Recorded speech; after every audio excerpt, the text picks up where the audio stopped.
strategize together. Let's hear it from an expert. Join the conversation, it's informative and free. You and me, let's talk some strategy.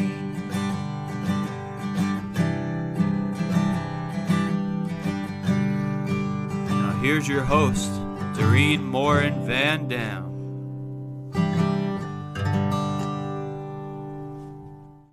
Hello, everybody. My name is Morin-van, and we are live with another episode of Strategy Talks. And funny enough, we're going to talk about short form video. Here we are doing a live show with 25 to 30 minutes worth of content, but I've got a video expert who's going to join me shortly, and we're going to talk about short form video and why we need that as well. But before I do, I want to welcome everybody who's here live with us. Let us know where you're joining us from. If you're watching the replay, put hashtag replay in the comments. And I want to welcome those of you who listen to Strategy Talks as a podcast. Before I bring our guest onto the stage, I want to do a quick shout out to our sponsor, Social Insider. They are the intuitive dashboard for social media analytics, reporting, and competitors analysis for brands and agencies. If you need data, you need Social Insider. So without much further ado, here is the king of video himself,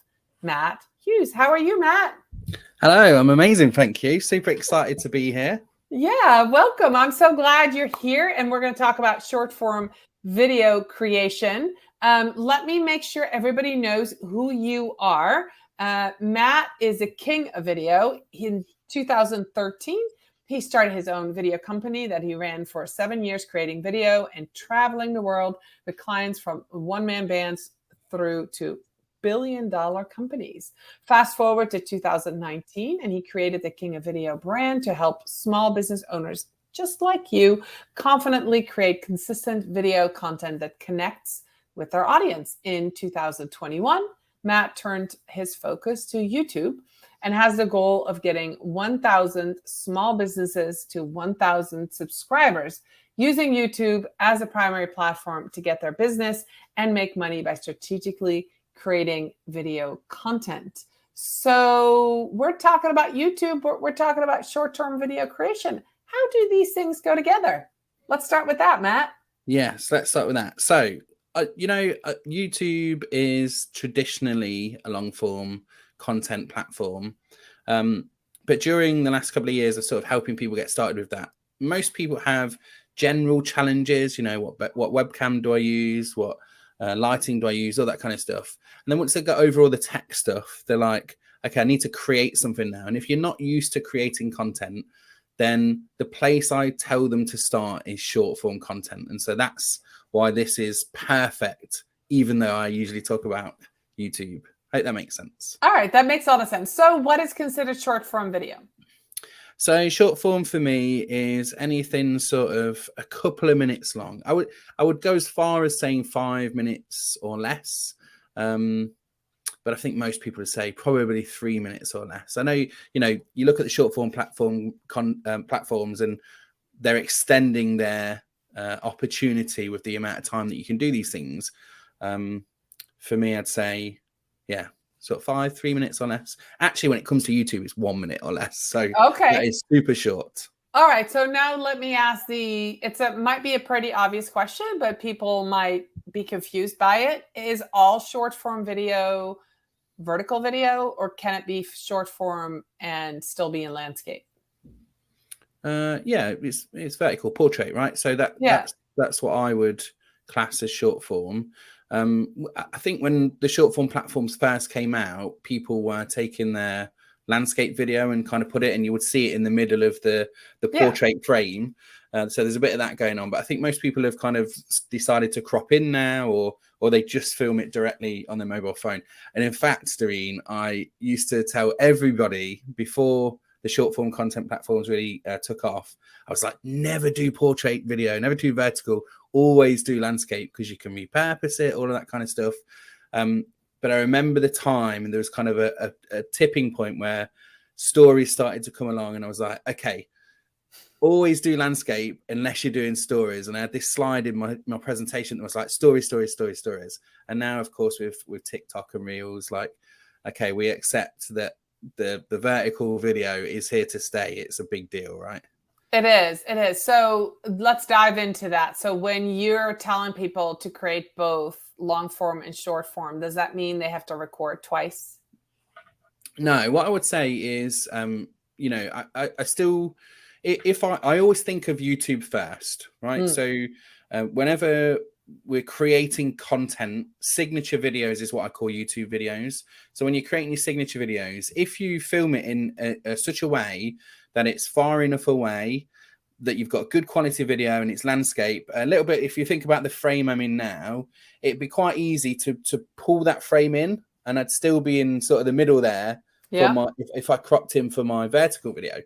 So you can film it in such a way where you can make use of both platforms. I think the difficulty is if I was really close like this, if I then cropped it in, it would just be like Matt's big face. Right. So I think it's just about framing and getting used to that. And still for me, landscape video is king when it comes to a long-term strategy. But that being said, when I get people to start, I tell them to forget all of that. And I say, get your mobile phone out. Let's, cell phone for you guys. I think we can translate that right now. It's yes. And that's a mobile cell. It's the same. Yeah, right, for sure. So I tell them to get that out and just get started, because actually what I'm trying to do with people that are not used to creating long form content, because it feels like a big deal sometimes, is I'm just trying to get them to get their creative juices flowing. That's what short form content really does. And that's the power of it, is it just starts you thinking about what is it that on a daily basis that I can create that's going to give me some value. It's going to give me some feedback from the world as I put it out there to tell me which pieces of content are going to work for me. So that means when I'm creating my long form content, I kind of already know what's going to work. You know, there's nuances to everything, but it's just getting in that creative process. I think that's really the key, is the creative process. So what I'm hearing you say is that you can, if you're thinking about starting with a video strategy, that short form video allows you to do it, be your testing ground to see what works and what doesn't. Yeah, because people will stall at the thought of creating a long form piece of content. I was speaking to a group of people yesterday about it, and they were saying, like, you know, I've got this beautiful brand. I've spent all this money on my branding. It's professional looking. You know, I don't want to just show up and be unprofessional, or it not be as polished as you know, what the rest of my brand is. And I'm like, well, actually, if you use short form content to be a little bit more unpolished, or as I would call it, authentic, right? Be your authentic self. You start to understand what it is to create video that does have a more professional look and feel to it. And you do, you know, you can create the branding. You can, just like we've got here on Strategy Talks, we've got the look and feel that you've created. You've got your nice intro. Like, maybe you did start with this, but when you started your life as a marketer, you wouldn't have started with all of that stuff. You just over time decided that, oh, you know what, I listened to that podcast and it had a really cool intro, and I watched that video and they used StreamYard and it had this really cool way of putting the background on there. You know, like you evolved the thing, didn't you? So it's the same with short form. We're just starting so that we can start the process, and then we're going to evolve it over time and keep that professionalism up. All right. So I have a question for you. If somebody's thinking about doing this, you know, they've got their smartphone, their mobile phone in their hand, they're a business owner. They've been told by numerous business coaches and social media professionals that they should start video. Where does somebody start getting ideas for content? Because I think besides, you know, feeling self-conscious about being on camera and, you know, understanding the tech behind it, I think the other thing that holds people back, which is what I hear, is I just don't know what to talk about. How do you help somebody? And, you know, of course, as a coach and a video creator, I'm sure you have a system set up for how you come up with ideas. But I would love for you to share some ideas. If somebody is really stuck, what questions would you ask them to get the ideas flowing? Okay, so I guess you've really got to stop living in a silo. If you live in a silo, right? You don't live in a box and you don't speak to anybody. You want to do the opposite. You want to go out to the world and start speaking to people. And maybe that's what you do anyway in your day-to-day business. If that's you, great. But if it's not you right now, then you absolutely need to speak to people, because when you have conversations with people, that your ideal client or a client that you're working with, or someone you potentially want to work with that you're on a discovery call or something with, they're going to ask you questions. And when they're asking you questions, it's because they don't understand what your industry is or what it does or how it delivers stuff.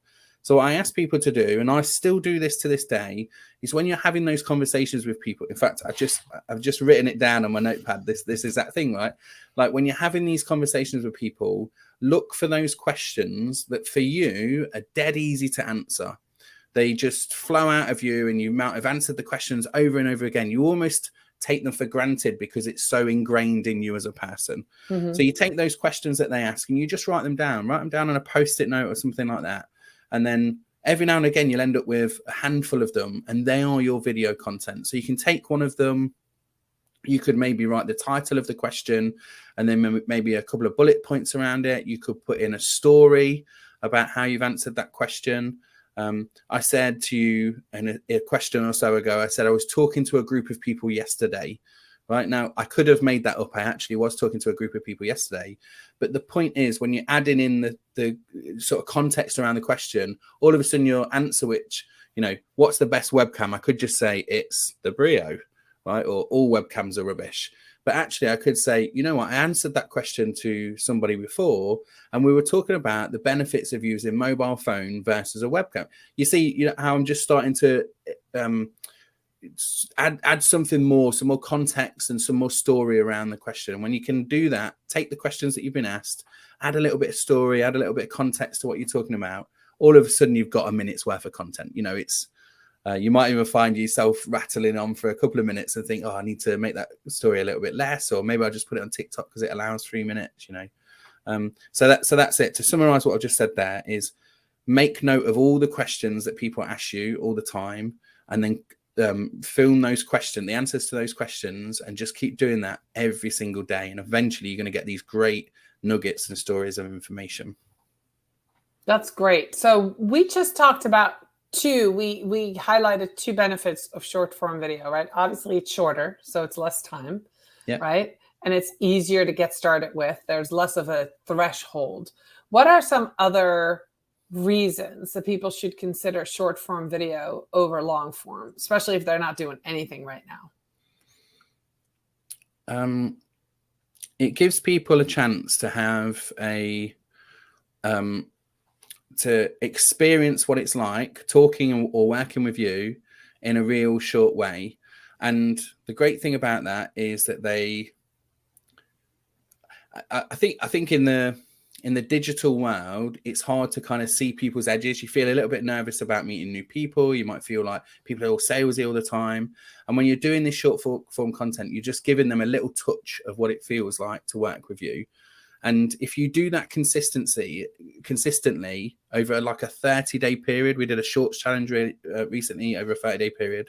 Like before you know it, instead of having to go and have those conversations all the time with people and try and convert people through the DMs and all that kind of stuff, people start coming to you because they say, look, I've seen a couple of your shorts, or I've seen 5 of your videos. I really like what you're saying.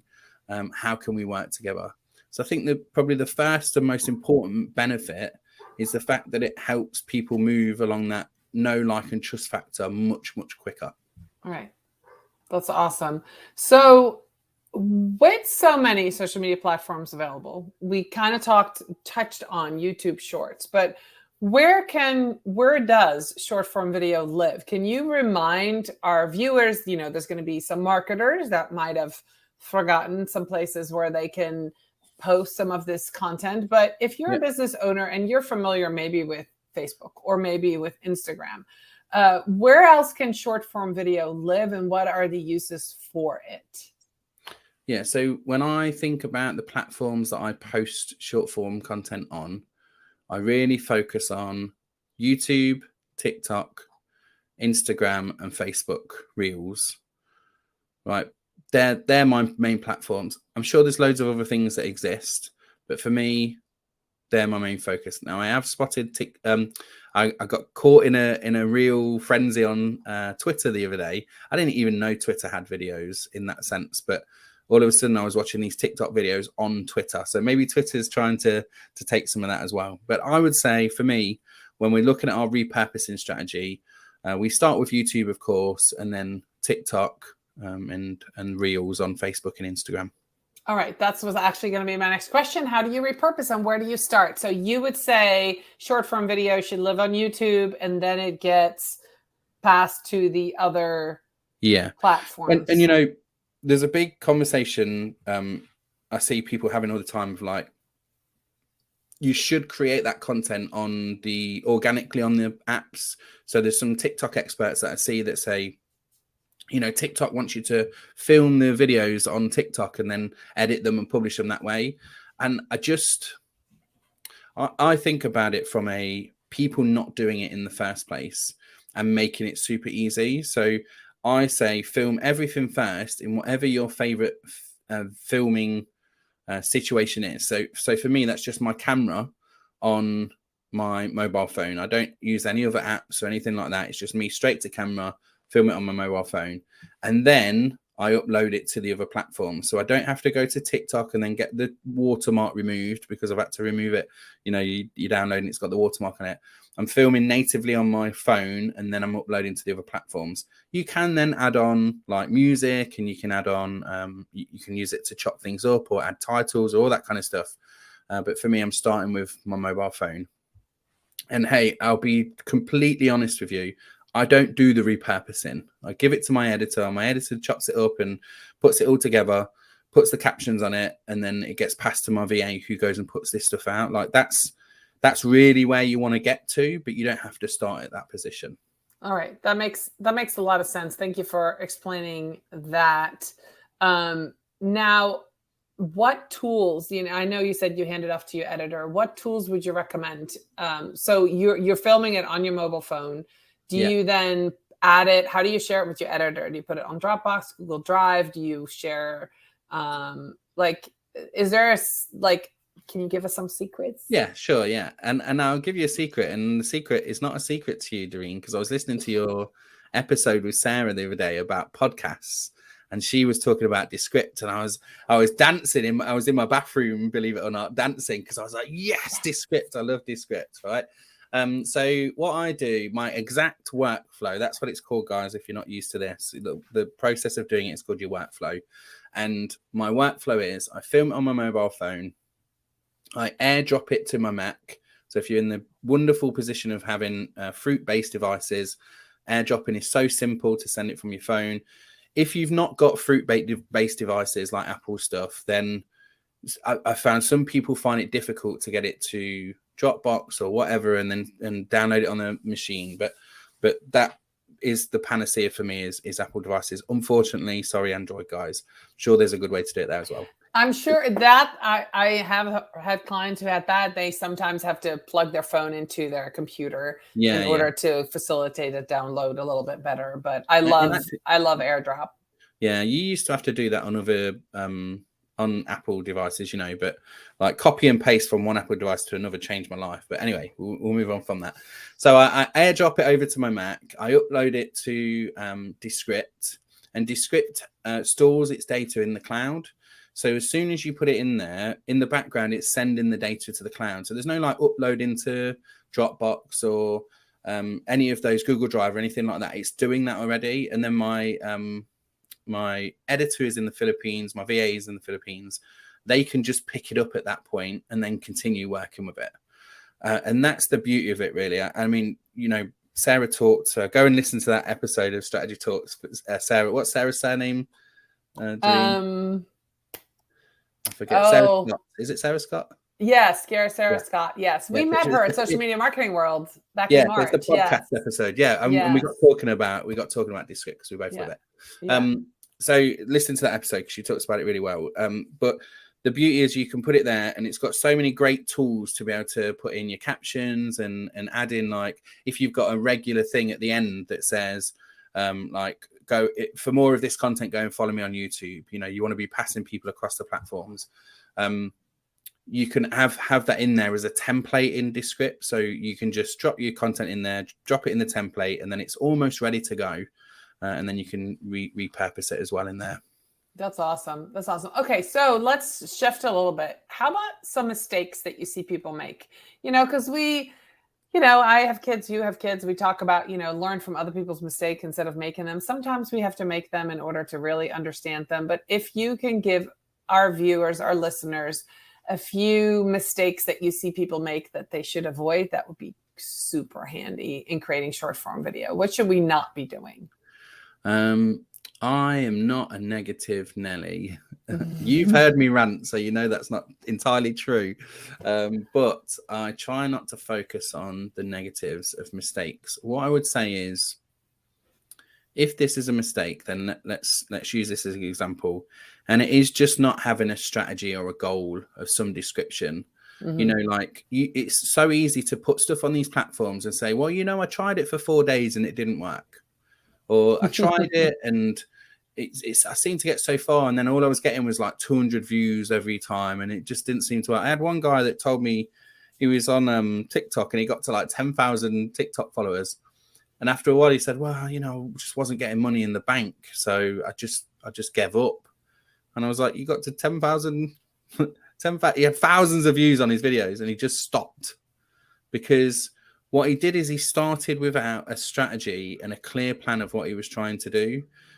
All of my YouTube programs, all of that is, we start really clearly with a clear plan and a strategy, because without it, you just, in the UK, we say pissing in the wind. I don't know if that translates. No, that totally makes sense. It just goes somewhere out. Yeah. The way I say, if you don't have a starting line and you don't have a finish line, you can be running your whole life and you never finish your marathon, right?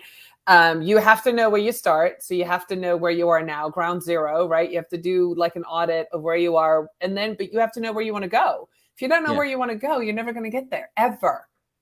So you have to get a goal and just be realistic about it, right? Like when people join my YouTube program, I don't say to them, hey, we're going to get to 100,000 subscribers and get you a play button.